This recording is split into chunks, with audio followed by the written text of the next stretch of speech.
শিক্ষার্থী হেনস্থার ঘটনার নিরপেক্ষ তদন্ত ও দোষীদের অতি দ্রুত 3 দিনের মধ্যে শাস্তি নিশ্চিত করতে হবে।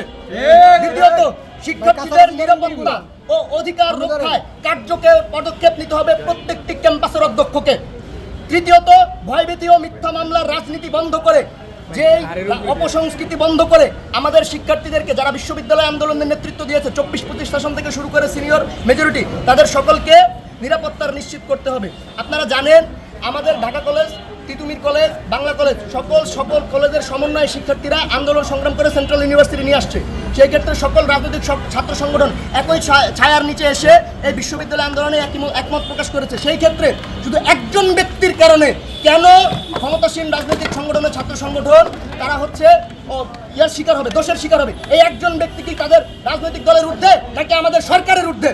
সে কেন যখন ঢাকা কলেজ থেকে শুরু করে প্রত্যেকটি জায়গায় সকল রাজনৈতিক ছাত্র সংগঠন একাত্মতা পোষণ করছে। ইভেন আমাদের ঢাকা কলেজে আপনারা জানেন যে প্রত্যেকটি রাজনৈতিক সংগঠন, ছাত্রদল, ছাত্র শিবির, ছাত্র শক্তি, আমরা যারা আছি সবাই আমরা একমত প্রকাশ করেছি এবং বিশ্ববিদ্যালয় আন্দোলনের ক্ষেত্রে সকলে একাত্মতা পোষণ করেছি। সেক্ষেত্রে কেন শুধু তিতুমির কলেজ শাখার একজন ব্যক্তি ছাত্রদলের নামধারী সে কেন হচ্ছে শিক্ষার্থীদেরকে হামলা করে অপহরণের চেষ্টা করবে?